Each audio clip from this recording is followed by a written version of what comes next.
Brother, I'm going, run a wild Hulk Hogan.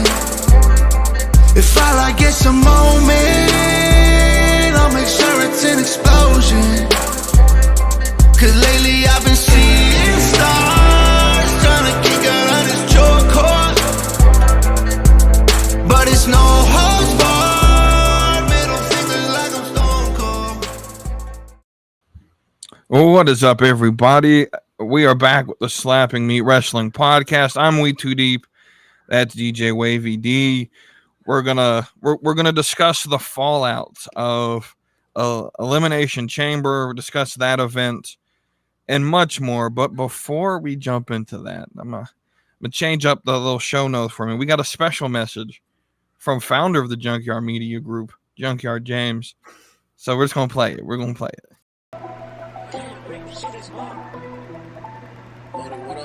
Junkyard.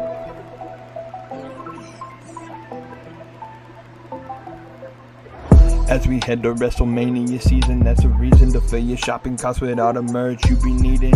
Maybe you screaming, yeah, for the man LA Knight. Or maybe your fingers up repping Tribal Chief all night. Or maybe you finish the story, maybe gory, rocking Cody Rhodes t-shirts in your Snapchat story. Get your favorite wrestlers merch all up on the internet. All the t-shirts, championship titles at your fingertips. All you have to do is hit the link in the description. I can't forget to mention CM Punk can't be missing. Or else he may throw hands and make me feel for my life. Buy your shirt up in the shop and wear it proudly all the time. Thanks to WWE Shop for partnering with your boys. Click the link right now and fill your carts with even more. Yeah.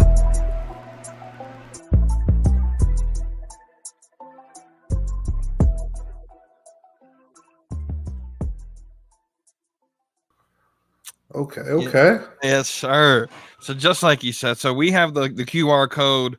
I'm not good with this pointing on the camera thing. Down there in the bottom, right under Wavy D, that QR code, go ahead and scan that. The link will also be in the description. You know, we are coming into WrestleMania season. We got a new Tribal Chief shirt. R-Truth, maybe the most over person. He got some new shirts out. Go buy your WrestleMania gear. So all of that, you can go there and support the Slapping Meat Wrestling Podcast. I bought me a shirt already. I got me the levels above. And maybe one of these days, one of us can get creative and do our own rap. So James don't have to represent us. But one of these days. But thanks for James for letting me use that. So let's dive on in.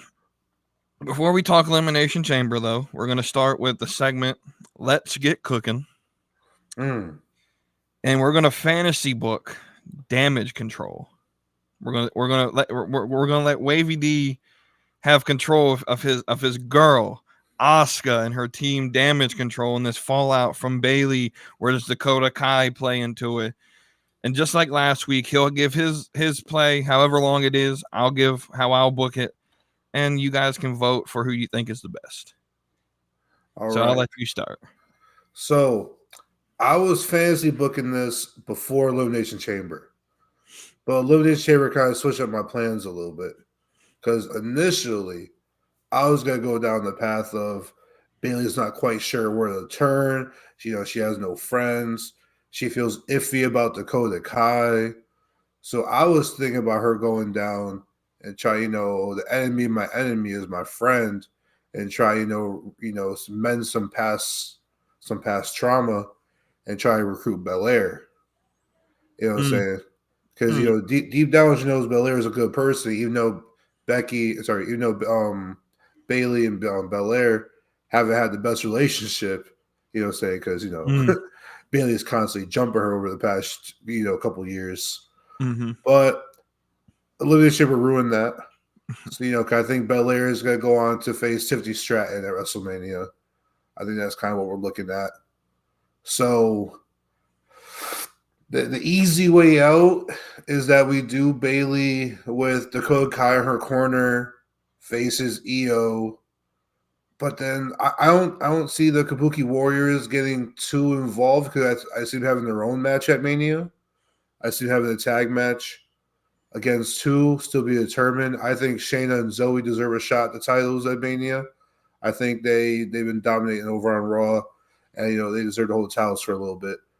But I do think we get Bayley versus Io in a fairly clean match. But I do think Dakota Kai, I think she's going to pick sides. And I think eventually Dakota's going to swerve and team up with Io. And it's going to be Bayley having to overcome the odds. And I think she's going to get like a big underdog moment at WrestleMania. Yeah. So initially, I had the idea of, well, we have the Kabuki Warriors and Io, and then we have Dakota and Bayley. They just need one more member. Throw Sasha Banks in there. That makes a lot of sense. Well, Sasha's not going to come to WWE. It looks like all signs are pointing her showing up in AEW. We'll have answers soon. We'll have answers soon on that. March 13th is the date. If she does not show up March 13th, first off, Tony Khan, you just booked TD Garner for no reason. And anyway, so that's sort of at this point we're not going to book that. That's too that puts way too much fantasy in it. And so my sort of booking is similar to yours in that we get to Mania, and Dakota Kai is going to turn on Bayley during the match, allow Io to retain the title, and that'll take us through SummerSlam. SummerSlam's important. SummerSlam's important because that's where they all debuted together. And so I think that story will take us all the way through SummerSlam, or that's where I think Bayley wins. That gives you 3-4 months to build this underdog story. Even if it's go through Dakota at Backlash, go through each of the Kabuki Warriors leading up to SummerSlam, and then eventually you get Io again. We'll get into that conversation of the rest of the women's division here in a minute.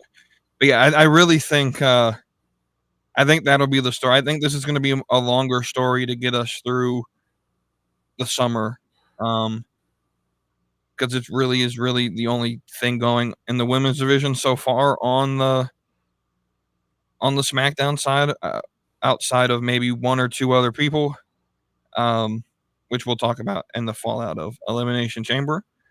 Anything else you'd want to add about? I mean, this story to me is very easy to see where they're going with it. I had the story ending sooner. I think Bayley goes over at Mania. It goes over, and I do think Dakota Kai turns at Mania, and then we almost get like the, like how we all thought Cody was going to win against Roman, right? And then last second he gets attacked and he loses the title, or he loses his chance of the title.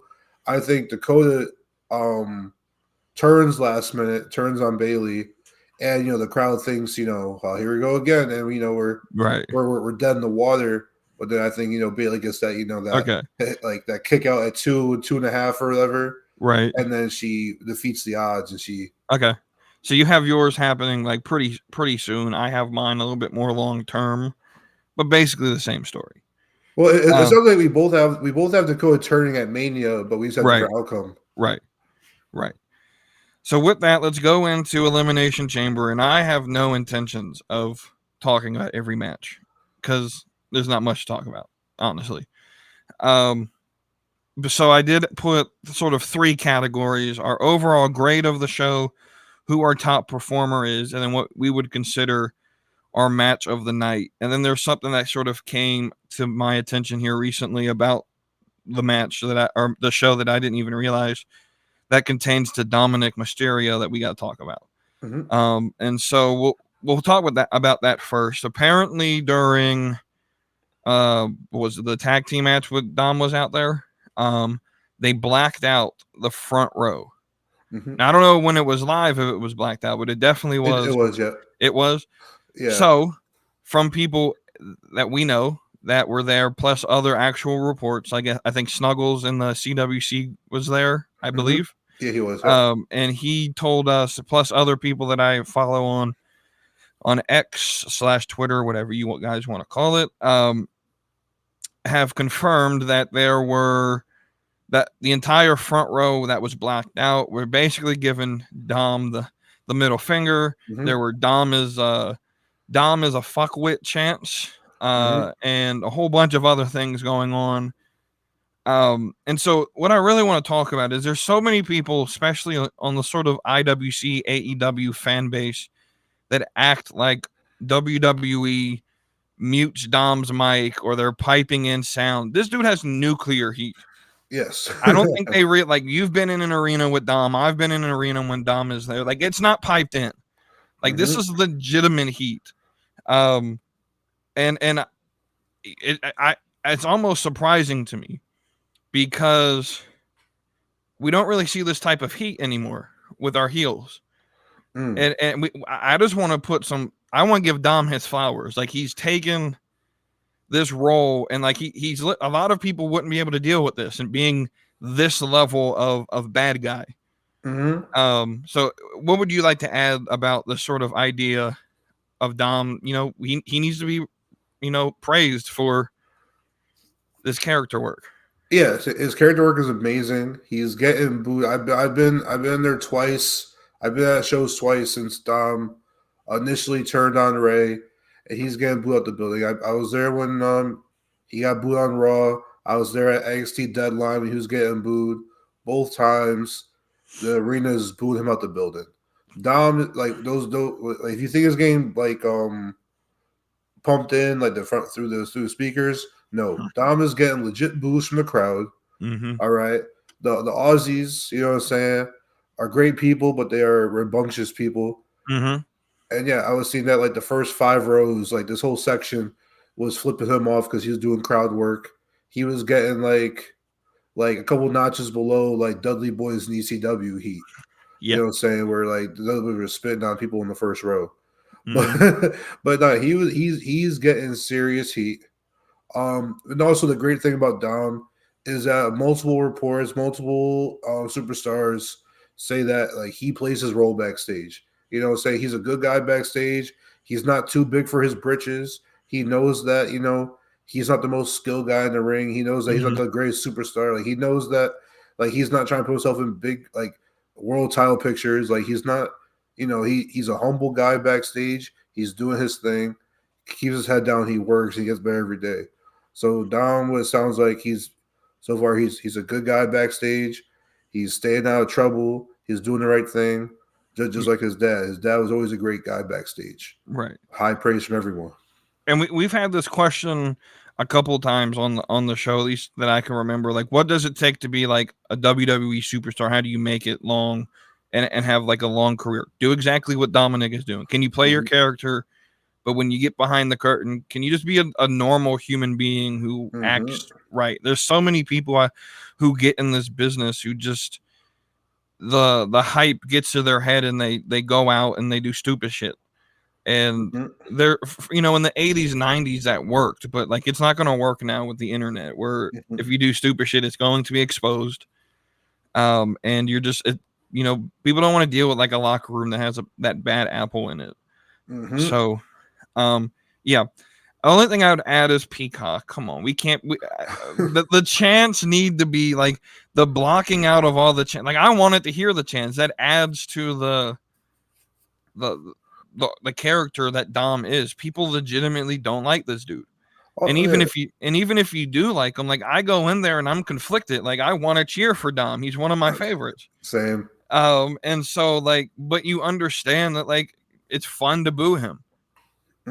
And play along with the crowd work. So I think hopefully what ends up happening with this Netflix deal is, Netflix doesn't ban all the cussing. And I get it. Like Peacock is a family-friendly network. But I'm hoping that with the Netflix deal, hopefully everything gets switched over to Netflix in the next, 5 years when all these deals expire. And we can sort of let the holy shit chant. Like, is that so bad? Like, oh yeah. I definitely don't mind the holy shit chant going through. I will say so initially when they're talking about like how they blacked out the screen because people were flipping them off or whatever, and they're and you have the the harder core fans like the IWC guys who are like, come on, it's just a middle fingers, like you can show it.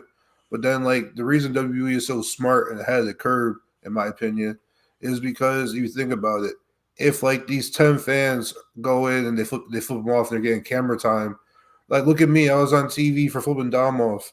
Guess Right. what? The next guy's got to top that. So what's the next guy do? Does he I don't know, does he flash Dom with like a slur, like a not a slur, a swear word on his chest, where like he goes like this and it just says F Dom, like Right. you know what I'm saying, like we're Right. I got it. he's gonna get pushed and pushed. So I think it's kind of like NFL when a streaker is streaking across the field, they don't show him, no get recognition. You know what I'm saying? Right. It prevents Right. stuff like that. Right. So when we sort of talk about Elimination Chamber itself, what would you overall grade the show? So I definitely went into the show with a little bit higher expectations. I took measures. Like I went to bed a little early, set an alarm. Like I didn't stay up. I fell asleep at like 11:30. Woke up at 5. I get up at 5 every day for work. But even like I made it through the first couple matches, but I found myself falling asleep during the what's called the Rhea Nia match, and then also the men's chamber. I found myself falling asleep during that. I don't know what it is. Like Drew doesn't quite do it for me. Like he's super talented. I like his promo work a lot, but just in the ring sometimes I just kind of get bored watching him. And when he started off the match, I forgot who he started off the match against. Was it LA Knight? He started the match against. I believe so. Yeah. It just wasn't doable for me because even LA Knight in the ring, he's not the great. In my eyes, he's just not the greatest in the ring. Again, great character work, great promo skills, but as far as like those two guys starting the match, and also being like 6 o'clock at 6:30 in the morning, like after having to wake up for a show, I fell back asleep a little bit. Right. But I did go back and watch the match in whole, watch the Rhea Nia match in whole. I went back and watched everything in whole. I went in saying that I think it could have been a minus, B tier show, B tier PLE, but with A minus expectations. My overall grade for it afterwards is everything was too predictable, so I'm definitely giving it like a C plus.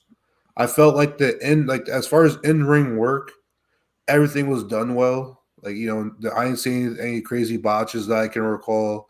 Everything looked good. It was just everything was just too predictable. We kind of all knew what was going to happen going into it. To get the stars to align for Mania, we knew Rhea wasn't losing in Aussie. We knew Drew's the only one who kind of had like a story going in with Seth at Mania. Everybody else kind of had other stuff going on. The women's match, we knew like it was going to be Becky because they like pretty much said it at the kickoff show, Right. and like every other woman kind of had other avenues they could explore if they didn't get the match. Was the tag match? Like we knew Judgment Day wasn't dropping it, so I'm just like, and the kickoff show with the Kabuki Warriors. Like we even though it was Indy and Candice and like the women's tag titles aren't necessarily top of the top tier. Like they could afford to be lost and won on the next TV show. We all just knew that like the outcome of the matches, and WWE was they definitely got hit with the injury bug. Because I was like there was reports coming out of all the potential matches that were supposed to happen, and the Aussies definitely got robbed. Feel bad for y'all because you guys supposed to have some banger matches. I'm sure you have those pulled up, and you're gonna talk about that. But how about you?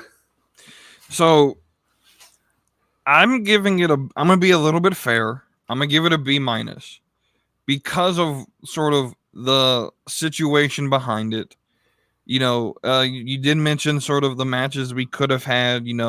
It was supposed to be Punk winning Chamber, Seth versus Drew for the title, Lesnar versus Dominic, which is a big one.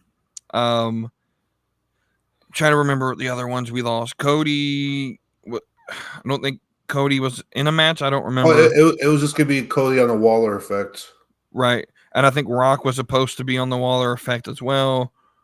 If I read the rumors right, they got hit with a lot of the top stars getting hurt at the wrong time. Jade was supposed to be in it, but we talked about that last week. They didn't really want her to lose in her first like serious match. And so I don't want to necessarily say they got robbed of a show, because I'm of the mindset that, I mean, the last show they got in Australia was in 2019. So the fact that they even got something that made pay-per-view, because the super show they had in 2019 wasn't even a pay-per-view. They could have just gotten another one of these super shows that had all the top talent on it, and no one knew what happened. So them getting a PLE, I think, is a big step. So I don't want to say they got robbed. I still think they got a decent show. I'm not the biggest fan of 4 matches on a pay-per-view card. I get we want to give sort of air to breathe, but it felt to me that there was a lot of promo time of just random promotions. And when the top moment for me of this pay-per-view is when they start the show and Kevin Owens walks in with a fucking koala. Like that to me was the top moment of the entire show. That at least that I marked out for. You mentioned the predictability. That to me doesn't really bother me. I think I went into it knowing it was going to be predictable, and predictability doesn't sort of ruin wrestling for me. I kind of am of the mindset that wrestling should be predictable. You shouldn't have the fans so confused that they don't know what's happening. Is my mindset. So with everything that sort of went into it, the fact that we even got the chamber, I don't know if you know the backstage. Oh yeah, yeah. They were supposed to send it through the Suez Canal, which would have taken a lot less time to get the chamber there, but that route got attacked by pirates, and so they had to get it around the longer. Like the fact that we even had the chamber there. I mean, it took them over a month to ship the actual chamber to Australia. I think the problem with this show versus the other international shows we're going to have this year, other than the time, because they're 12 to 15 hours ahead of anywhere in America, is just the logistics of getting to Australia. Yeah. Germany's mainland Europe, you can fly there in 4 hours. You can have, they're probably not going to have any gimmicky matches a cage or anything they got to ship there. Their normal stuff you can just put on a container, the ring and all of that. You probably could just rent a ring from some wrestling school if you really needed to. And so I think it's just the logistics of getting everything and everybody there. I did like the sort of play with R-Truth ending up in Austria. That R-Truth is fantastic. So I'm gonna be fair for him and give him a B-. With that being said, what was your match of the night? My match of the night, I feel like, was the women's chamber. You good? Yeah, especially compared to the men's chamber. The men's chamber had a lot of shenanigans. And I like the shenanigans. I like shenanigans in wrestling. I like when they're like a little bit creative, where it's like so and so wrestler is taking forever to get out the ring, and so so and so ambushes it and like costs the guy the match. Like I have no problem with that. Especially what they did with Montez last year. No problem with it. I just thought the women's chamber match was better put together. I feel like they had more quote unquote gruesome spots. Like they had, they had better like chamber spots. The women performed really well. I almost get too far ahead, but my top performer of the night was in this match. She did a great job. And yeah, so I think the women's chamber was my match of the night. It also had the most amount of, if you will, it was the least predictable, even though it was predictable. There was a chance you can get a Bianca winning, but we kind of all knew it was going to be Becky. Right. So that match to me, I felt was the better of the chamber matches. What I want to sort of put as my match of the night, though, is the tag team match. even though I'm gonna be completely honest, it put me to sleep. I am not a big fan of Tyler Bate nor Pete Dunne. I liked Butch because there was at least something to the gimmick other than I'm from Europe, and that's it. So I'm not a big fan of this. They're getting, but the match itself, I woke up and rewound the match, and watched it all the way through, and they put on a hell of a match. Was it predictable? Sure. No one was going to ever think that what New Catch Republic or whatever they're called now. No one ever really thought they were going to win, but they took what they were given, and I think put on a really good match. Now, is it match of the year quality? Absolutely not. And what's really astounding to me right now is I don't feel with with Rumble or with Chamber that we've had a match of the year match yet. I don't think we've had one yet. Whereas this time last year, I felt we could at least have something with Reigns and Owens at Rumble to potentially be a candidate early in the year. And so I don't think they're looking for like match of the year quality matches with a lot of these events. And so, yeah, I'll go New Catch Republic versus Judgment Day. I thought it was a really good match. And I will say the Women's Chamber, out of all the Chamber matches, definitely was more what I would look for in a Chamber match. And maybe it was because of the predictability or the unpredictability. Like you said, Bianca, a lot of people thought she could win. There was a part of the internet that thought maybe Tiffany Stratton could have pulled a win off, which I'll say this, outside of Liv Morgan and Naomi, any of the other four winning, I would have been okay with. So with that being said, I think we both have the same performer of the night. Nia Jax. No, she did fine. I don't want to like be this person that like, I know that there's a page on Facebook that I follow where every time Nia Jax gets on the table or gets on the TV, and he does this as part of his little gimmick that he plays, but it's like, oh my eyes, someone go fire Nia Jax. She's not that bad. Like, I want to give her some flowers. Right. So for me, and I'm sure yours is the same, it's got to be Tiffany. Yeah, it's got to be Tiffany Stratton. And my reasoning for it is, and I mentioned last week when we did the predictions, she's the only heel in this match. And she came in getting zero reaction on that Monday night leading up to it in that promo. And there's just a lot of pressures. Your first PLE on the main roster. There's a lot of pressure for you to go on being like the future of the company. Is what everyone on the internet and in WWE is sort of booking you as.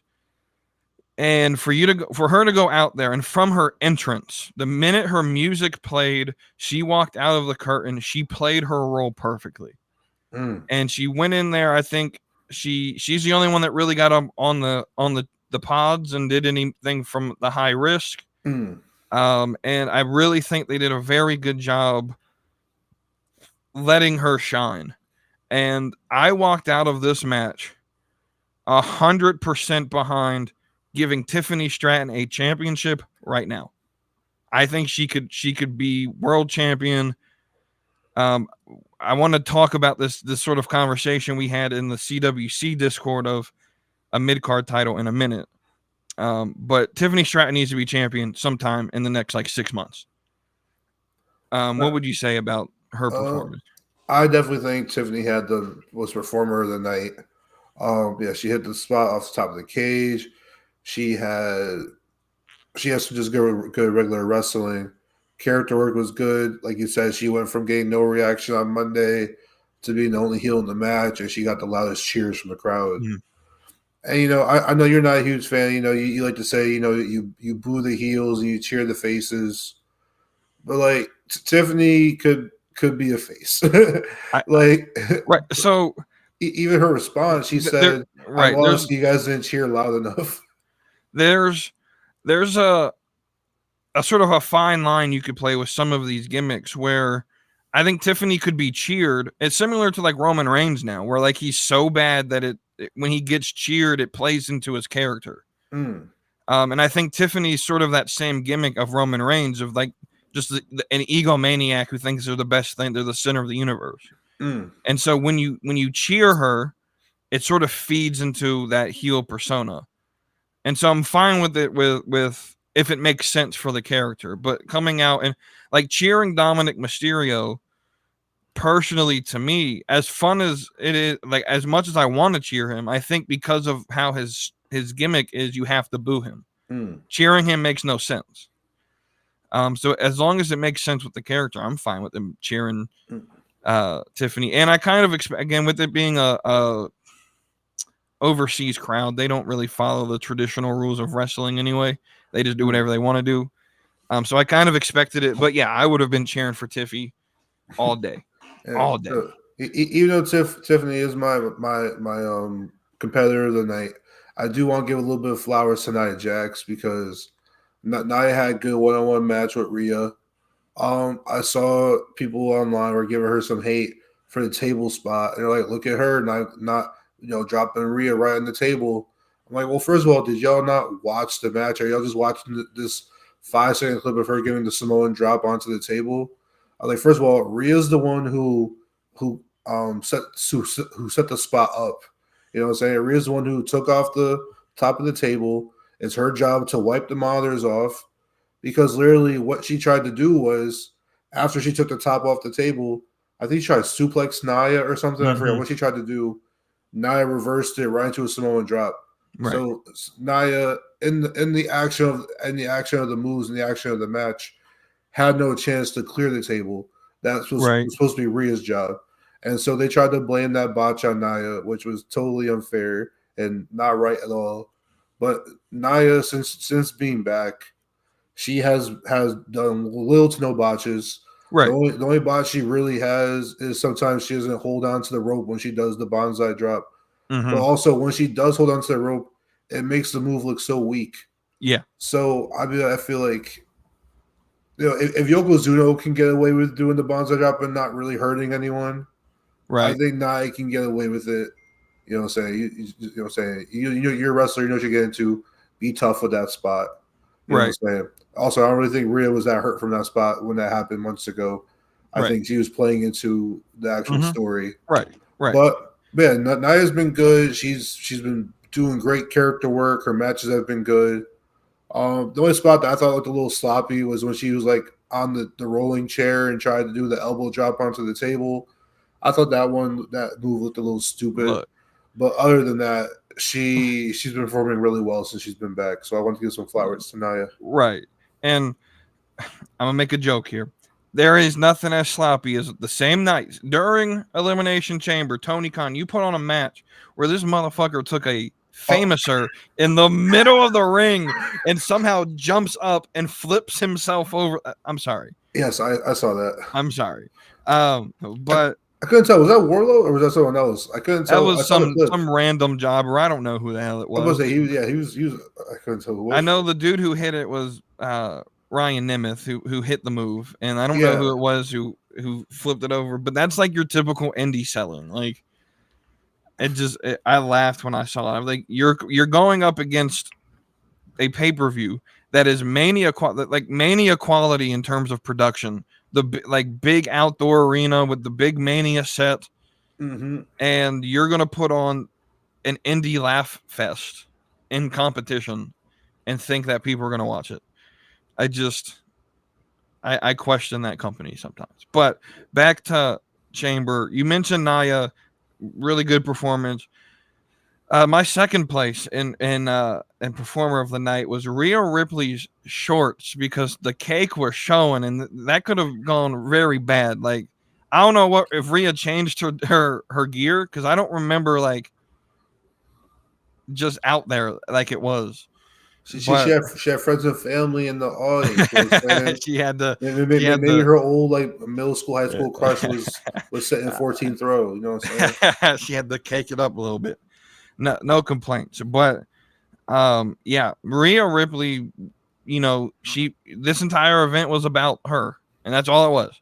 And so for anyone to expect anything different, I think that's expecting too much, in my opinion. It turned out exactly what I thought it would be. It's a glorify, here's your flowers to Rhea Ripley for holding the last year and a half of being champion. But with that, we are going to go into some questions from the Discord. We got a lot of questions again this week. I forgot who asked all of them. I'm just going to ask the questions if you know who, if you wrote it. First one, if you were a wrestler, would you like to be a flash in the pan sort of flavor of the month, if you would, or would you like to be remembered for having a long, stellar career? I'll let you go first on this one. Would you like to be a flash in the pan, or would you like to be remembered for having a stellar career? I mean, I feel like you want to be known for having a stellar career. Cause I feel like like when you use, it's one thing to have a long career, to be like a long company guy. As long as I, as long as I have bashed on Natalia, Mm-hmm. you know what I'm saying? She is a great company woman. She's a great person backstage. Has she had the most stellar career? No. She's held a couple titles, but like nothing too crazy. So I mean, if you want to like compare, like, do I want to be a Paige or a Natalia? Right. I think I would say Paige. I think Paige in WWE terms was a flash in the pan, right? Right. Her in-ring career wasn't the longest, Right. and because she was always hurt. You know what I'm saying? So do I want to be a Paige or a Natalia? You know what I'm saying? Maybe I want to be Natalia as far as those two are concerned. Right. Or if you're asking me, do I want to be, I don't know, as far as the male side, maybe a R-Truth compared to I don't even know. Like, well, I'll put it this way. LA Knight versus R-Truth? Right. I'd rather be an R-Truth. Right. But I'll put it this way. I don't know if I don't necessarily want to be remembered for having like the longest career, but think of someone like The Rock. What's his active in-ring career? He was there for like 3 years. If you really look at it as The Rock gimmick, he ran from 97 to early 2000, 2001. So, and then he went to Hollywood, and he's still remembered as on Mount Rushmore. And so I don't think necessarily length matters. I think what you do with it and how you're booked and the opportunities you get. I'd rather be a Rock, put 4 years in and then leave. Rock or Taker. Right, Rock or Taker. Who would you rather be? And I think both of them are respected, but they had two very different career paths. And so I don't necessarily think there's a right or wrong answer. I would rather be Rock. If I could go in there, put in 4 or 5 years, win all this championships, make all this money, still be remembered as one of the GOATs, then yeah, I would like to do that. I don't think there's anyone that really wants to put in 20 years on the indies and work their way up like a Kevin Owens did. If anyone had the choice to be Rock or Kevin Owens, I think everyone would rather be Rock. Yeah, the Rock still has his knees and lower back. Right. Right. So the next question, is there really more than one top guy in wrestling? Right now, I don't think so. I think it's Roman Reigns, and if there's no one better than Roman Reigns right now. I mean, I feel even when it was John Cena was the top guy.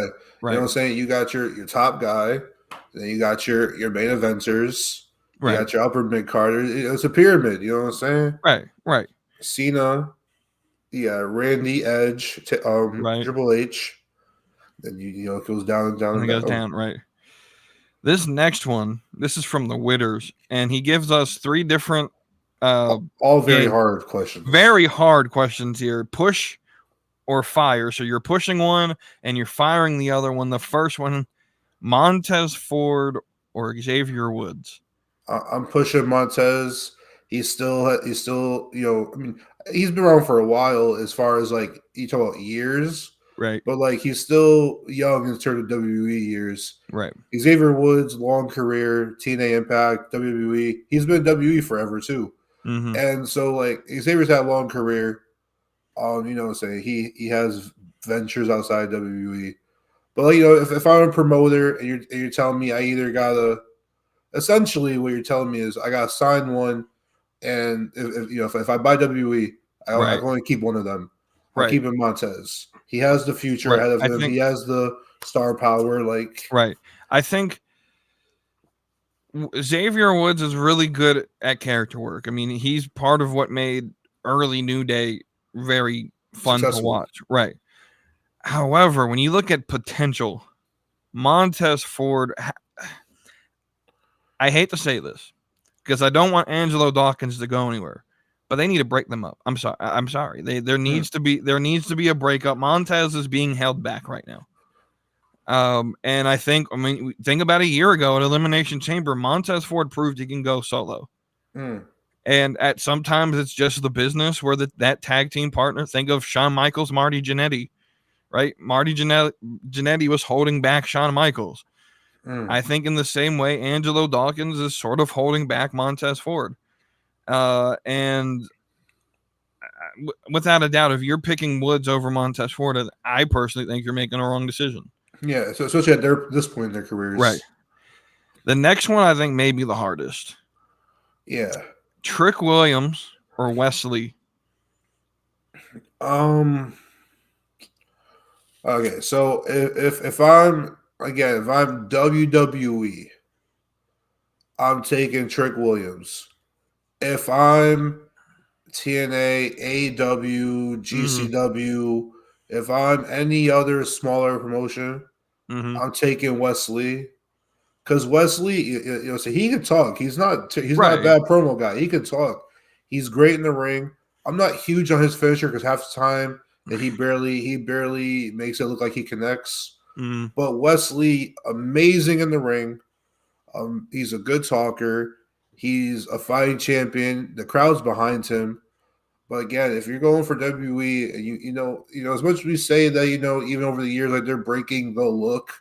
Trick Williams, he got the swagger, he got the look. He's taller. He low-key reminds me of a young Booker T. You know what I'm saying? He got he's athletic. You know what I'm saying? He's not super well polished in the ring, but he's making leaps and bounds. Because correct me if I'm wrong, he started from an athlete, right? He was on the indie circuit. He started as an athlete out of college. Correct. Yeah, so like, and Trick Williams is only what? It's early 20s. He's not 25 yet, right? He's early 20s, I would assume. That is a good question. Let me look that up real quick. Trick Williams is 29. Oh wow, he's older than I thought he was. But even that, I mean, he's still young. Like how old is Wes Lee? Is Wes Lee older or younger? Wes Lee age. They're both 29. Yeah. So they're both 29. So they're both even playing field as far as age is concerned. You get both of them for the same amount of time. I just think Trick, he got the connection with the crowd right now. He got the swagger. Right. He got the body. Pause. But like it's there. This one to me is it's the hardest, but I think it's still pretty easy. If I'm building a promotion, I'm taking Trick Williams all day, every day.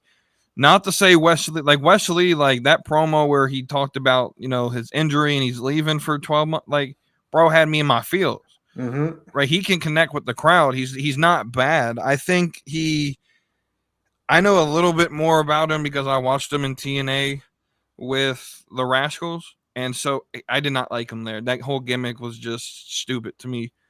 And when he got on his own, though, and sort of got away from the all I do is smoke weed gimmick, which is basically what he did in TNA and what he did when he first got here with, I think it was Nash Carter was his teammate's name. And then they inserted Riddle in there for a little bit.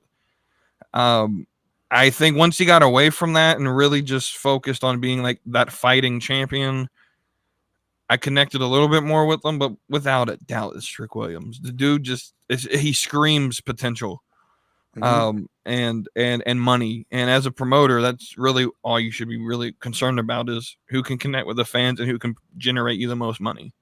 And the last one, I actually think this is the easiest: Ricky Starks or Jay White. I'm not gonna lie. I know if you show me a picture of Jay White, I know who he is.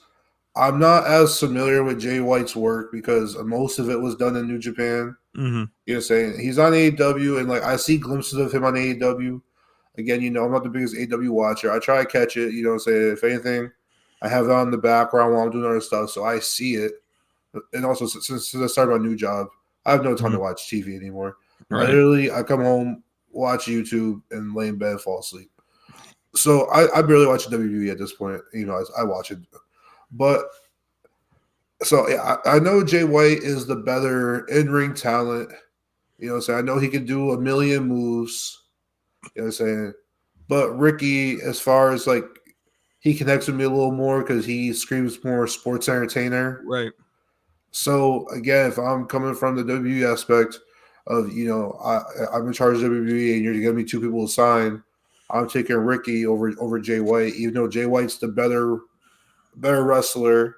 You know what I'm saying? I just know Ricky Starks can connect better with the crowd. Mm-hmm. I know he screams like great value, Rock 2.0. You know what I'm saying? Right. But LA Knight also screamed great value. Right. The Rock 2.0. So I mean, I see Ricky Stark getting a similar touch with the crowd as LA Knight did for his flash in the pan. So like, right. I'll take Ricky Stark. Yeah, I'm taking Ricky Starks again, just like I said with Montez and with Trick. It's about that potential and who can potentially draw me more. Jay White can't draw anything in America. I'm sorry. I've said this a lot about New Japan, and it's sort of the thing with like everyone's making a big deal right now that WWE just signed Tama Tonga. It's cool. He's here, but dude's not gonna draw. First off, dude can't wrestle. He's not in the tree, right? He's not in the family tree, right? He's a different family. He's not. His dad was Ming, I think was his wrestling name in WWE. MENG. But his brothers are still in New Japan. They're not like part of the family tree, but like The Rock still sort of like considers them like, because he's Samoan at the end of the day, though. They're Tongan, which is similar to Samoan, but it's another one of them islands out there in the middle of the Pacific Ocean. I don't necessarily think they put him in the story, to be honest with you. I think he goes to NXT with Anderson and Gallows, and I think they recreate the Bullet Club. That's personally what I think they do. But my point with that being said is whether it's the Bullet Club outside. I mean, Finn Balor re-emerged himself. AJ Styles is AJ Styles. He got out of the New Japan style and understood the WWE style well. But some of these guys like Jay White, like Gallows and Anderson, who are more known for their New Japan days, Kenny Omega, the Young Bucks, they can't draw the American crowd. They just don't draw. It's outside of the hardcore. Right, outside of the fans that would watch anything that says wrestling on the marquee. Whereas Ricky Starks, he just screams, like you said, sports entertainment. And to me, whether you care about, the entertainment aspect or if you want just pure in-ring ability, what makes money has been proven for the last 40 plus years with WWE. You have to be somewhat entertaining. So Ricky Starks. I feel this one is super easy to pick. Next question. Was Dragon Lee worth all the hype WWE gave him? I'll go first here. I think the problem with Dragon Lee isn't necessarily the hype. It was that they started him having a big push in NXT. Then they moved him up with Ray. And then they stopped that after 2 weeks and moved him back down to NXT. And it felt like they were running two different stories with him. And it was hard to sort of connect with it. And so if they would have just continued him having like one major story, I think it would hit better. But I kind of knew like the hype around him was like he's like the future Rey Mysterio. And it's hard to put that type of comparison. Like if, the next great quarterback came out of some high school and they said, oh, it's the next Tom Brady. It's hard to put that hype on someone and not critique them. And so I don't necessarily think Dragon Lee's bad. I think it's hard to say, oh, this is gonna be Rey Mysterio, especially someone like me who like Rey Mysterio outside of Eddie, Rey Mysterio is my favorite luchador of all time. So it's hard for me to sit here and be like, okay, you're gonna compare him to my favorite, but he doesn't sort of live up to it, in my opinion. Is Dragon Lee hurt right now, or is he just not really on TV? He just lost to Obafemi at Vengeance Day. Wait, so I thought he was signed to the main roster, or was he just making appearances? That's the sort of the point that I was saying is I don't know exactly where he's at. I don't know if he's NXT. I don't know if he's SmackDown. It's like start and stop. Is he part of LWO? Is he not? Yeah. So I think it's more of a confusion in the booking, more so his actual, because he's talented as all hell. I think he's got that potential, but they just got to use him in a way that isn't confusing when I look there. Like, is he going to be here forever? Like when he won the North American champion from Dom, it kind of felt transitional, which it was, because Obafemi cashed in and won it right back from him. So Dragon Lee is one of those characters where you think, to sidetrack slightly, why SmackDown should get a third hour is because you take up like half hour to an hour of your show with bloodline segments and like stuff that concerns the main title picture, to where like even like this yesterday on Monday Night Raw, where even though necessarily Alpha Academy is not in the ring every week, they get like a 1 to 2 minute backstage segment that evolves their story and pushes their story forward, pushes their character work forward. I think Dragon Lee on SmackDown, having that extra hour to play with, you can give him a minute or two where, characters like him, Cameron Grimes, they're starting a new tag team with Adonis and is it Cedric? Cedric, yeah, that's going to be interesting. Yeah, so they're starting a new thing with them, and like that hour worth of TV to like, plug these little segments in, what I'm saying? That's where those lower to mid card guys, that's where they get their shine. As hard as it is to watch 3 hours, I'm starting to see why they have it.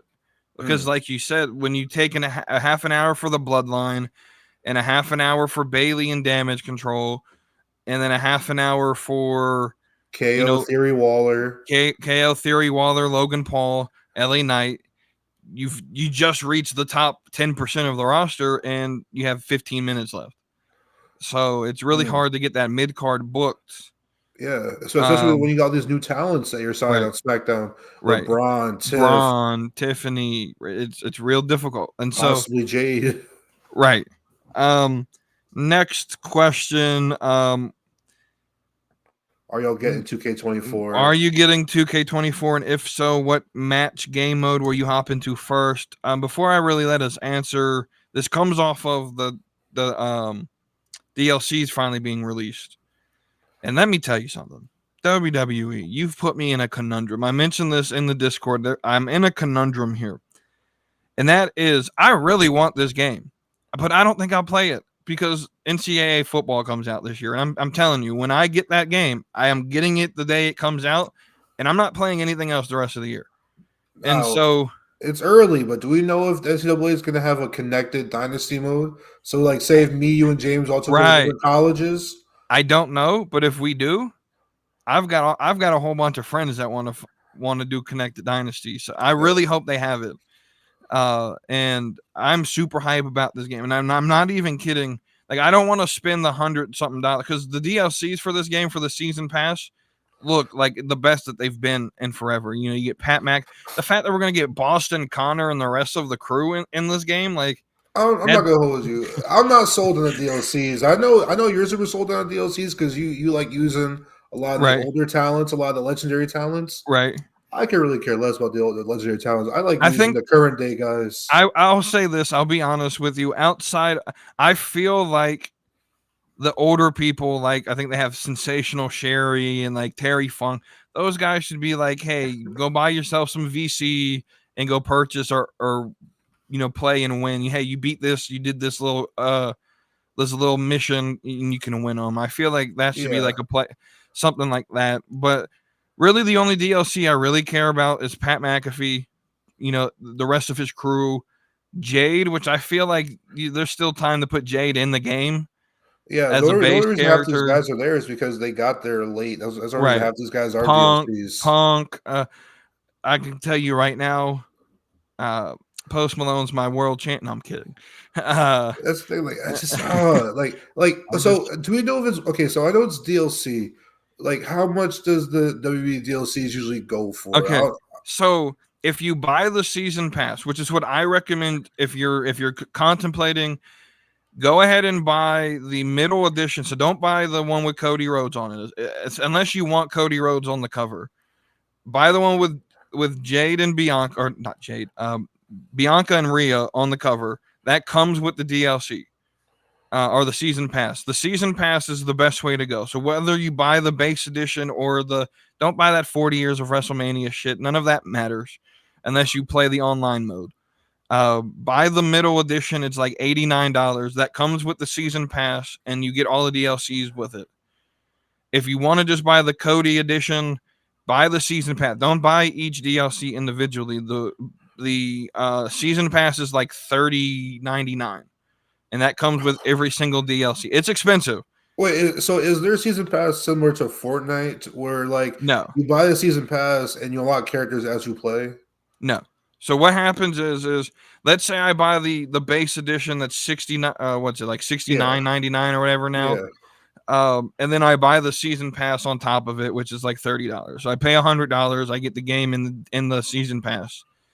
What happens is when they release that DLC, it'll automatically download to your system when it gets dropped. See, I just feel like I should have to pay an extra $30 to get guys like now. CM Punk. I like this system a lot better than what game. I like this system a lot better than what AEW is doing. Not that anyone plays their game anyway, but so like they release like season passes, like they're on like season 4 right now, and you got to pay like an extra $20 for like 2 characters that get added. It's insane what they're doing with that. See, the best way WWE used to do it was back in the day before microtransactions were a thing. Was guess what? If you wanted to unlock Stone Cold and The Rock, you actually had to play the game, guys. Right. You play the game, you unlock in-game tokens that you then use to purchase to unlock characters. Yep. Like you get these tokens by playing the career mode, playing random play now matches, playing my GM or back then whatever it was called. Bro. Like what me paying extra money to get 4 characters. That guess what, guys? Within 2 days of the game being out, you get people creating these characters from scratch in the career. And the big problem with the DLC is let's just say, with Post Malone, people are going to create Post Malone, but then it gets locked unless you buy the DLC for their jacket or whatever, right? If I can go, and so I just think it's stupid. I don't like transactions, but it's a problem with video games until people stop actually using them. Not gonna lie. The only good DLCs on here are the first DLC with CM Punk and the Dudleys and Sandman. Yeah, I would use those 4 characters. Me personally, I'm skipping the Post Malone one. Me personally, I'm skipping the Pat McAfee one because outside of Pat, I don't really care about his co-hosts. So respectfully, that's just me. Like I like watching their show. Like they're funny guys. I see where you're coming from. Like no one's gonna use them. I can completely see where you're coming from. So the individual packs are like $10 each. That's why I recommend doing the season pass. You get all like 5 packs for $31 rather than having to pay 10 each. So I'm buying 1 and 4. Right. So with that being said, are you getting the game? I'm definitely getting the game. As far as the DLC, I'm only getting packs 1 and 4. Right. I'm not using any, like I don't say like the DDP, Irish Eek, Mr. Perfect, say Lex Luger, Great Muda. They're all cool guys. I'm not using them. I think my problem, my issue with that the ECW and the WCW ones is it feels like it's just a way to draw the 90s fans to buy it. I didn't live during like WCW. I don't give a fuck about it. like it's part of the reason where like every single wrestling podcast on the planet right now, when they do an episode this week, it's going to be about Sting. It's his last match this week. I don't give a fuck. I don't care about Sting. Like, that's why we're not going to talk about it all that much. I mentioned it here. That's probably it. Sting, you had a great career. I don't care though. Like, cool, you're having your it's against the Young Bucks of all people. Like, you're going to lose your titles. You're putting over a tag team that doesn't need to be put over. I don't know. You know the only reason that these DLCs are so expensive is because they put the My Faction, the super cards in there. Yeah. I have a theory that after the DLCs come out or whatever, I think you can purchase individual wrestlers for a lot cheaper. I think you'll be able to buy them individually. I'd be down with that. Yeah, because like first of all, Lion Valkyria, your reigning NXT Women's Champion, you can't get her until September 20th when you buy the DLC. That's insane. It's insane. Like Lyra, Nia Jax, CM Punk, these people, you can't just add them into the game.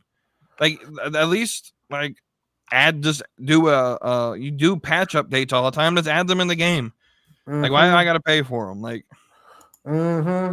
it's just one of those things. But until microtransactions stop being popular, we're gonna have microtransactions ruin sports games. Absolutely, without it ruined Madden. Like Call of Duty or whatever. When you want cosmetics, sure, go ahead. Like spend some money. Like, it doesn't affect the actual performance of the game. Right. When you get them in actual like sports games and stuff like this, if I'm playing NBA 2K, right, and I try to grind my player from a base like 65 up to like the Hall of Fame, whereas other guys are spending extra $100 to get their characters to an 80. Like, no wonder nobody wants to play the park mode because I gotta spend $80. I hate the park. Like, I used to like it, but when I'm a 65 and I'm sitting here playing guys that, you know, they're 99 overalls, but they pay $200 to get there, and that's first day game comes out 9 overalls, ruin sports games. Yeah, you know, you're lucky I rant today, guys. You guys in the audience are lucky I rant today. I'll sort of I don't know if I'm getting the game, to be honest with you. I want to, but like I said, I don't want to spend $70 on a video game I'm going to play for like a week, and then 6 months later, or not even that, 3 months later, when NCAA 25 comes out, I promise you that's the only game I'm playing this year. Madden, I probably want to get Madden this year. I'm only playing NCAA. That's the only game I'm playing. Now, do you know to play the 4 years WrestleMania, do you get the base edition? Like, you know how 2K14 or 13, you can relive the WrestleManias? I think the 40-year pack and all of that, you have to buy the $120 edition to get all that My Faction shit. And well, no, I don't care about all that. I'll talk about like reliving WrestleMania. You know when they do like the I don't know about like, that. When they did Rey Mysterio's moments, you play these matches. I don't know about that, to be honest with you. I don't necessarily pay attention to a lot of. I'll be honest, because the second part of this question was like, what game mode are you gonna hop into first? The only game mode, I do the My Rise. I think that's easy, but you beat that in a day, and then I play Universe. That's literally the only thing. I don't play online. I go straight to Universe mode, and that's it. So I may get the game when it's 50% off, you know, in the fall, but I don't think immediately I'll purchase it, to be honest with you. Next question is pretty long here. How would you feel if Cody versus Roman has the same ending to Cena versus Miz? I'm glad he explained that because I don't remember that far back. Same. A double count out. Rock gets the match to restart, but then Rock bottoms Cody before the bell rings. Roman pins Cody, and then Rock turns on Roman after he wins, and WrestleMania ends with Rock standing tall over Roman, who is still champion, and Cody's story still continues. It seems like too much shenanigans. It feels like too much for a bloodline match. For nothing, even for blood. Yeah, it feels like too much to happen.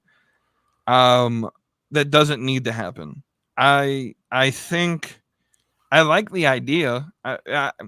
I'm going to be right here with everyone. I'm going to be 100% with you. Cody's not winning this match. There's no chance in hell Cody beats Roman Reigns. Everyone's setting themselves. There's no way that that they can go. They're going a whole another year. I'm sorry. We have to. I think once we understand this, and we support our tribal chief, and we give him the credit he deserves. Yes. And we understand that this dude is going a full year, if not more, as champion. Like, once you get that through your brain, maybe the Cody crybabies can go ahead and start crying, because we're going to get their tears in April. Cody's losing. As much as I love Cody. Right. Cody's great. He's a face of the company. But guess what? Just stick with Wavy D's idea. All right. I have the best idea. You do the false finish. Yeah. Where, like, Cody pins Roman or whatever. You can have The Rock interfere. Yeah. Do whatever you want to do. But here's what you do. Cody pins Roman. Roman's foot was under the rope.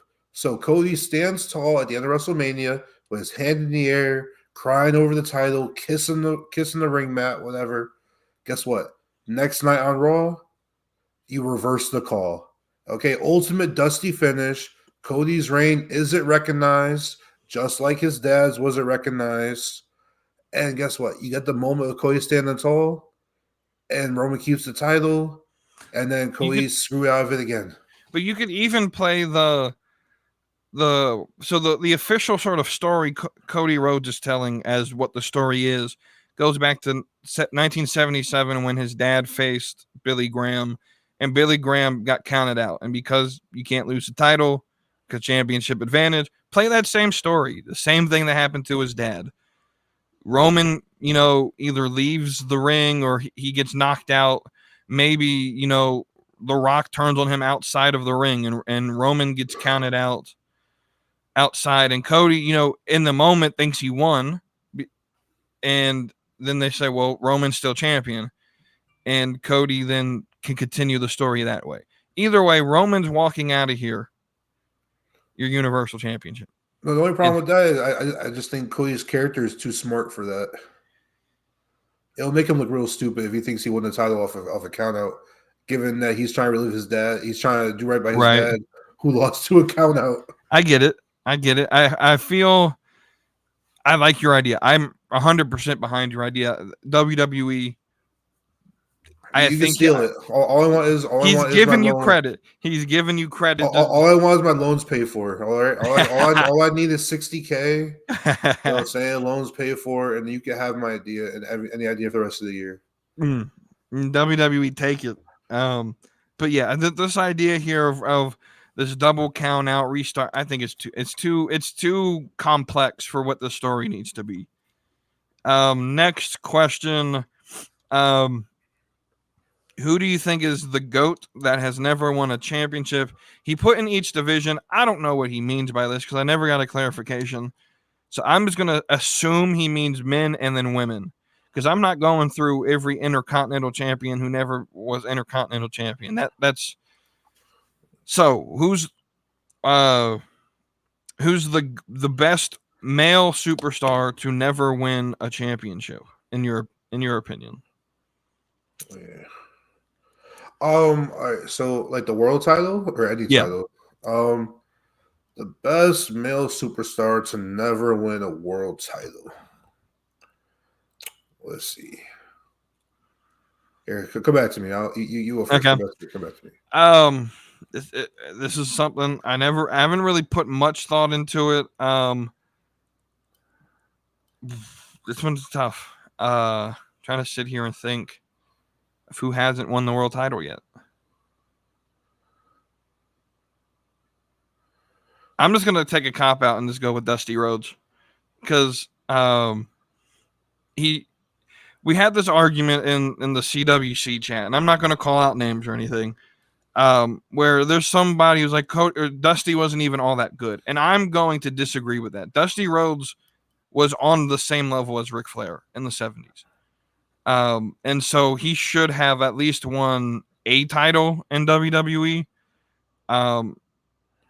The problem was you had Hogan and Flair and all of them at the same time. But even not winning like the IC title was crazy to me. Because Dusty was mad over. So I'm gonna take that cop out and say Dusty. All right. All right, so a few names that come to mind throughout. I'm gonna go based off my childhood and what I've watched. Mm-hmm. Some names that come to mind that didn't win the world title. Yeah, guys like MVP, Mm. Mr. Kennedy. See, Mr. I wasn't sure if he won it or not, so I was going to use Well, him. he didn't win a world title until he got the TNA because Right. Mr. Kennedy, for those who don't know, was supposed to get pushed to the moon. All right. And then he got into a little backstage stuff with like Orton because Orton thought that he hurt him in the ring. I believe it was Orton. Let me not misquote. I believe it was Randy Orton. Was so Orton complained, and then Kennedy kind of got his push got taken Right. away, and then Kennedy got sent over to TNA or whatever. But yeah, I think guys like MVP, Mr. Kennedy, Matt Hardy. Mm. You know what I'm saying? Especially when he was super behind. People were behind him when he was with that thing with Edge. Someone who I think should win the WWE Championship was Christian. I know he got the World Heavyweight title, but at that point, the World Heavyweight title was almost a joke. It was given to like the B tier superstars who, weren't quite good enough for the WWE title. That's why it like bounced around to Jack Swagger and guys like that. So I think Christian definitely should have got a WWE title push. Oh, Shelton Benjamin should have got a world title. That's a pull right there. Right back now. If only RVD could stay off the drugs, he would have got a long title reign. Right back. Yo, I was in his chat yesterday for like 20 seconds. I was calling him Cryback. I told him when you get retired, and I think he read my message, and he was talking about how like, all these guys took it the wrong way. Like it was all it was all character work. Nah, dog, you said you were gonna retire. And I was like, I was trying to sell my vitamin supplements, whatever. I'm like, all right, whatever, Skip Sheffield. Okay, I don't want to hear it. Well, those are some guys that come to mind. And then swap it to the women. This one maybe even tougher. Eugene. Yeah. You just found this out yesterday. 8-time OVW heavyweight champion. I looked it up. Nick Dinsmore was an 11-time OVW tag champion. Yeah, he was 8-time world heavyweight champion, 11-time tag champion. Dang. Eugene That's crazy. I swear, I know they're not going to do it, but I wish they could kind of run that Eugene character back with someone else. I'm not saying homie gotta be like, saying mentally disabled or anything or mentally handicapped, but like, so you should have some representation. So it's you don't really necessarily have to do a character where it's over the top, making fun of mentally handicapped people, but having something where it's like someone with Down syndrome that sort of spreads light on the disease, or autism, because there are high active autism people. Yeah, high functioning people with autism. I don't necessarily think that'll be too overboard. Especially even if you need to give a mouthpiece, you can give a manager. Regal's still in the company. He could literally play it back. Yeah, and say it's like Eugene's son or something. Nick Dinsmore is literally coaching in Minnesota, I think, right now. But I feel like if you say it's Eugene's son, you gotta go. You get people who will be like, "Well, who reproduced with Eugene?" And then you're gonna have May Young. I'm kidding. You're gonna have some more scandals in WWE. May Young. Who did Vince force to reproduce with Eugene? you're gonna have new scandals pop up. But yeah, if you have a character that can, hey, you had a guy who's an amputee wrestling. You know what I'm saying? Right. I feel like you can have some representation. I feel like this conversation went left, but like, and so in the women's division, who never won a title, you think maybe should have? Who never won? Okay, so I know you have the Divas title, so I'm not gonna count the Divas title. I think someone who could have won like a WWE women's championship was someone like Caitlyn. I was gonna say, has she won one? I don't think she has. I thought she went back and forth with the Divas title. Okay, but like, yeah, if I'm not counting the Divas title, I think someone like Caitlyn, because she was going back and forth with AJ Lee, right? Right. Somebody like who else was like a prominent like during that Divas era. Has Natalia won the women's title, the standard women's title? I don't think she won the women's title. Was she not SmackDown Women's Champion? If she was, it was a very short reign. I think it was like a very like transitional reign when Charlotte was taking a break or something. Okay. I would so I gotta look her up first because I'm about to hot take the hell out of this, but let me make sure she never won a title before I say this. Why you do that? The person I'm thinking of, she definitely won titles, but I think she deserved more respect for her role in women's wrestling. Was Victoria? She was definitely up there with the likes of Lita and Trish. I think sometimes even a better wrestler than the two of them. I feel like Victoria should have got more respect during her time. She stuck around the business. Well, she stuck around WWE for too long, to the point where they started turning into that diva stuff. Right. And so she definitely got, some bad stuff on her way out. But Victoria definitely deserves more respect in the women's history. So I'm gonna sort of do the same thing you did and throw away the whole Divas title thing. Alicia Fox. I know she wasn't the best, but Foxy, she there's just something about her. Didn't she last year just get released from WWE last year? Bro, she's been on a legend. She's been on like a legend contract for like 10 years. Yeah, and she was sort of playing that like Titus O'Neil role, where she was sort of like an ambassador whenever they visited. Yeah, I didn't even know she was still on the roster. So yeah, apparently it's crazy, but she's a one-time Divas champion, and then she won the 24/7 title, and no one cares about that. So, like, I think she deserves a little bit more respect for what she did during the sort of women's revolution. I think we really focused solely on like Charlotte, Becky, Bayley, Sasha, and there were a lot of women before them, like AJ Lee. AJ Lee, of course, got titles, but who sort of, of course, Foxy was more into that diva stuff. But I don't know. I feel like she should have at least got one title reign for what she did. Another person who I know did get one women's title reign, but it was kind of tainted, and I feel like she should have got more of a spotlight, was Michelle McCool. Yeah. I know she got the one with Layla. I don't know if she had another title reign after that. I know she was a Divas champion, but as far as a women's title, I feel like she should have got another title reign. Did Gail Kim ever win a women's championship in WWE? I know she was like the best in TNA. She was, she did win women's title, I believe, but it wasn't a long reign. That's a shame. But yeah, I think with the women's division, it's so hard to pick one because WWE had the Divas sort of branding for the longest time. Yeah. That sort of really tainted women's wrestling. And so it's really hard, you have the period of like 2003 to like 2014 that really just women's wrestling wasn't in the forefront. Yeah. So I think now with how we're building it, I think I'm looking at people right now, like, I don't know. Oh, Awesome Kong. But her thing was she was kind of out with an injury and then she got pregnant. So she never got a chance to make her mark. Right. Awesome Kong at WWE.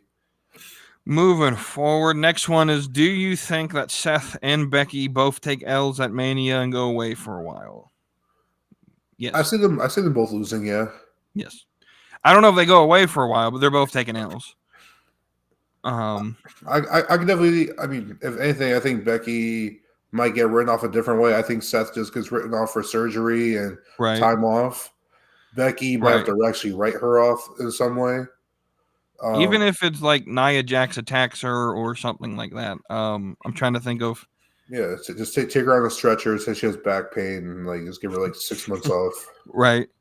Next one, let's count it down to the days. 130 days or 18 weeks away, and probably about 3 PLEs away from Money in the Bank.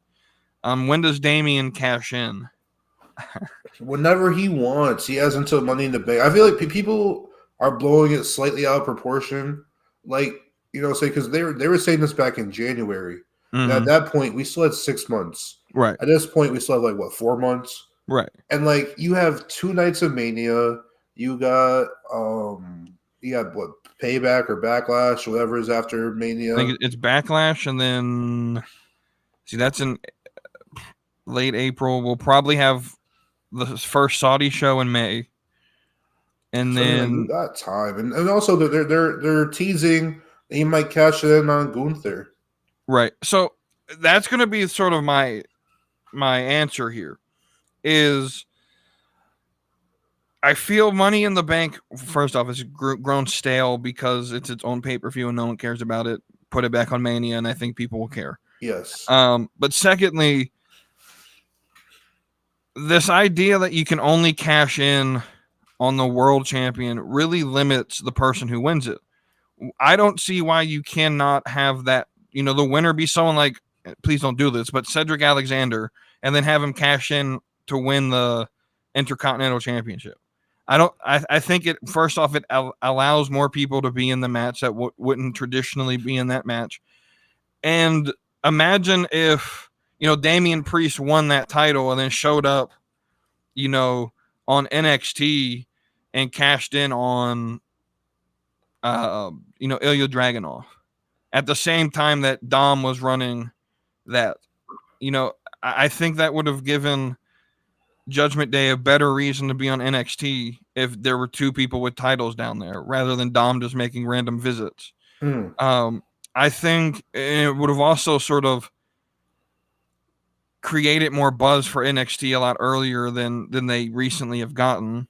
And so I think, having someone like, I'm looking into this year, someone like a Montez Ford or something like that winning, or even having NXT superstars go into the match. There's 6 people, have 2 from NXT, 2 from Raw, 2 from SmackDown. And, let's say someone like Dragunov wins the match for Money in the Bank this year, or Carmelo wins it, or Trick wins it, and Trick can come in and cash in for, the Intercontinental Championship or the U.S. title after winning it from NXT.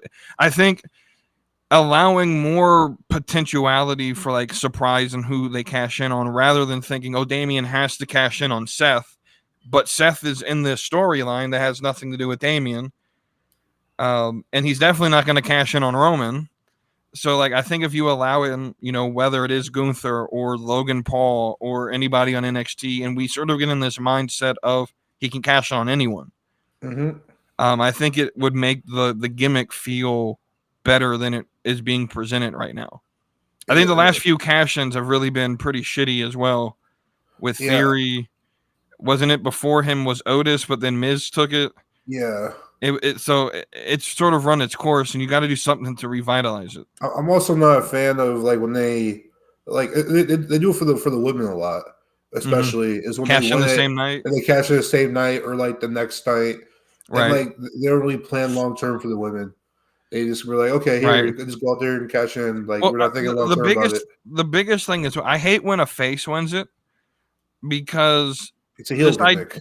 It's a heel gimmick. Like the only like face that ever really did it correctly was Braun Strowman. Hey, I won this. I'm giving you notice, like a good face should. I'm cashing this in at SummerSlam. Didn't Cena do that too? I don't even fucking know. I stopped losing interest in it when Baron Corbin won it and then got squashed. No, I definitely think it should go back to Mania. Definitely should have its own pay-per-view. Yeah. And also, like, who says you have to do it at Mania every year? You know what I'm saying? Right. Maybe you'll be one of those every year. It should be one of those gimmicks where, hey, and at Survivor Series this year, we're doing a Money in the Bank match. Yeah. And then we're not going to do it again till, SummerSlam in 2 years or whatever. Well, one thing I'll give TNA is that they have their own concept of this, which I think that they do better. I don't know King of the Mountain or no, I don't know if they still do the match, but they did during their prime years. It was called TNA Feast or Fired. I want to say they did that around. They must have done that around Thanksgiving or something. That's what I call it, Feast or Fired. Right. But essentially, there was 4 briefcases. They still do this. They still do this. Yeah. Yeah, and then one of them has a world title, one has an X Division title, one's a tag title, and then the other one is you get fired. You get fired. So yeah, it's a creative way. So like, say if after Mania you have a Becky or a Seth who are going to take time off or whatever, or a Drew McIntyre who's not going to resign, it's a creative way to to get them off the books, or Or- to on TV wise to fire or them. even if it's like, hey, we're about to do spring cleaning and we got to get rid of somebody, let's actually Exactly. fire them let's fire them in real life. Yeah. They can make it better and I'd care about it, but when does Damian cash in? Whenever, like you said, whenever he wants to. There's time. Do I think he succeeds at cashing in? I don't think he does. I don't think there's any story that really calls him to cash in and be champion. I think that pushes over. I think someone was saying, you remember one, was it JD got him who got him the special briefcase? Was it JD? I believe so, yeah. They were saying, what if like the way Judgment Day turns on Damian is that there's no contract in it? Yeah, so when Something like JD that. switched the contracts, he never put the actual one back in there. Right. And that's how Finn he's able to give it to Finn, and that's how Finn turns on Damian. The problem I have with that is that would have worked 6 months ago. Like, they've drawn this out way too long if they're going to turn. I just, y'all know me. 6 months ago, I was the biggest Judgment Day fan there was. Mm-hmm. I just feel like they became serious, and then I love R-Truth, but when it became that comic gimmick again, you lost everything that you just built 6 months prior. Mm-hmm. And they've played this out too long. And let's just be honest, Rhea Ripley and Dom, the only things that are really carrying this gimmick outside of R-Truth. So, I'm still a big Damian guy. I like Damian. I just don't think I like Damian. I think he's very, very good. I just don't. The gimmick just doesn't play for him anymore. Like, they've sort of toyed with, he's not in it because he's wearing a different merch now, and so they're gonna turn on him, and then he's back in it. And I feel like they've played it for too long, and they didn't strike when they could have. Did you watch Raw last night, or did you see the segment? I did not. When he was a little overly aggressive, and they were trying to hold him back or whatever. But he was going after Gunther, and then Dom kind of took his spot. But then Dom got pushed, and then Damian got aggressive, trying to hold him back. So I think there's something brewing there. Mm-hmm. Also, I think they're brewing, if they can't get a single opponent, I think they're brewing towards a ladder match at Mania with Gunther. Interesting. That'd be interesting. There's like 3 people who made their case about why they should be against Gunther. Yeah. We will end this. I had to put a stop to all these questions because we got a lot of them, but we couldn't forget the breakfast question. Witter's got this one in here. We can't get rid of this tradition. What is the best way to have your eggs? And he gave example: scrambled, and omelet, sunny side up. There's 1,000 other ways you can cook eggs. The first question is do you eat eggs? Because I know some people don't. Yeah. And then how do you like them the best? Like, how do you eat your eggs? So if I'm making them, mm-hmm. I like them scrambled with cheese. If I'm at a restaurant, I'm getting an omelet all day. Amen. I don't got patience for making omelets. Oh, same. I'm the same way. Those are the only 2 ways I eat eggs. First off, sunny side up is gross to me because I don't like the damn yolk spilling over everything else on the damn plate. Mm-hmm. So scrambled, if I'm making them or if someone else is making them, like at home, scrambled. But yeah, if I'm going to like a breakfast restaurant, give me that omelet, fill it up with the eggs, the bacon, the cheese, anything you want to put in it that you got, give me that omelet. But yeah, definitely scrambled. And if it can't just be the eggs, it's got to have the cheese. I like putting hot sauce on mine just to give it a little bit. I like a little hot sauce. I'm more of a ketchup guy with my eggs. I do ketchup with eggs, but like when I make mine, I put hot sauce in like the actual mixture. Yeah, in the actual mixture. Salt, pepper, some cheese on it. I cook them like Gordon Ramsay showed me how to do, on heat, then off heat. I know dang well you don't have the patience for that. But yeah, so I guess we agree here on this one. That's the only 2 ways to eat eggs. If you eat sunny side eggs, I judge you instantly. If I get a breakfast sandwich, you got to do the hard. I mean, the medium. What's it called? Over medium or whatever. Like over easy or whatever. Yeah. Or meat. No, well, it's like a medium egg, so it's like it's not really runny. It's not quite runny. Right, like a fried. It's a fried egg. Yeah, it's still a little runny, but it stays in its pocket. Right. It's not going all over the sandwich. Go over. Yeah. And then we'll end it like we always do with Thirsty Tuesday. We made it tough this week. You did. You And made it too tough. instead of, one from WWE main, one from NXT, one from AEW, I said, screw it. We're going to do announcers this week. And the only announcers that matter are WWE announcers. Can I get my last place? And so the 4 that we have, and this is hard because there's like 6 WWE announcers.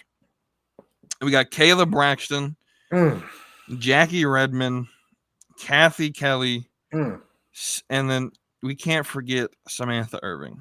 So I'm gonna let you go first. Rank them 1 through 4 like you normally do. Now, as you guys know, Mr. Gentleman Wavy D, you know what I'm saying? I am more than just a purely physical looks wise person. You know me, I'm all about your personality and your character and how you are perceived, okay? So while she is a pretty face and she's attractive, I must put Kathy Redmond in my last place. Or Jackie Redmond. The one in the pink. Is that Jackie, right? Jackie Redmond? I do believe so, yeah. Let me look at my own picture. I don't remember. The one who used to do, is it hockey or baseball or whatever? Yeah, I think she still does hockey on the side. Okay, yeah.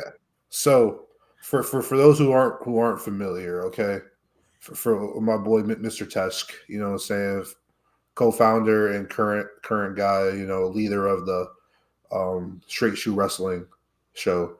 My boy Mr. Tesk, you know what I'm saying, it's our thing in the Discord chat, not Discord, Twitch chat, that whenever she comes on screen, everybody in chat says hide your husbands.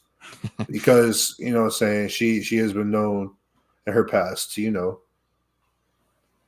participate in such actions. So as a high moral individual and child of God that I am, you know what I'm saying, I must put Ms. Redmond in last place. While she's very attractive, I'm sure she's a nice young lady, but purely off of morals and Mr. Tesk and the testicle wave people out there, I got put her in last. Next I will go third place. Also very beautiful. I love her TikTok, her social media presence. I gotta go Kathy. Okay. You know what I'm saying? I love what her mommy got working. You know what I'm saying? She's a great online presence. I really appreciate her. Very entertaining. Second, even though it's hard to put her second because in many situations she will be first, Miss Kayla Braxton. She is very entertaining, especially the little beef that her and Paul Heyman got. It died down slightly, but when the two of them are on the screen together, they are magic. All right, Kayla Braxton, especially in this picture that you picked, always very beautiful. But Kayla Braxton, very beautiful. Now, we all know who number 1 is. You know what I'm saying? My boy Ricochet is a very lucky man. You know what I'm saying? Samantha is also a very lucky woman because Ricochet is a nice guy, but I think Ricochet is definitely the luckier of the two. Yeah. All right. Samantha Irving, voice of a goddess, personality of a goddess. You know what I'm saying? Best announcer, in my opinion, in the game right now. You know what I'm saying? There's some people who are great announcers, but ain't nobody announcing like Samantha Irving right now. Okay.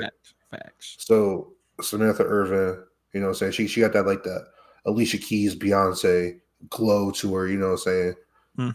Beautiful queen, glow of a queen, we shall say. I will say Samantha Irving is my number 1 pick. So you saved me a lot of time because we got the same list. Sam at 1, Kayla at 2, Kathy at 3, Jackie Redmond at 4. All of them are, attractive, but like you said, there's a lot more than that goes into it. And Samantha Irving just, she seems like a nice person to, and then the voice, she can sing outside and play the flute. Oh, I know that. Yeah, she can play the flute. She was on some show where she played the flute and sung on some talent show on TV, and she finished like top 10. I would like to see Samantha involved in more on-screen storylines. Especially like the Logan Ricochet. That was cooking. Logan Ricochet, and they had her on there like that was cooking. Her facial reactions were amazing. She definitely got that actress inside her. Yeah. But with that, that is the Slapping Meat Wrestling podcast. Thank you all for tuning in, and we will see you all next Tuesday. And we'll discuss some more of the news that breaks throughout the next week. I'm on the road to WrestleMania. Again, check out the link in the description if you're going to buy your WWE merch. And we'll see you on the next episode. Brother, I'm going run a wild Hulk Hogan. If all I get's a moment, I'll make sure it's an explosion.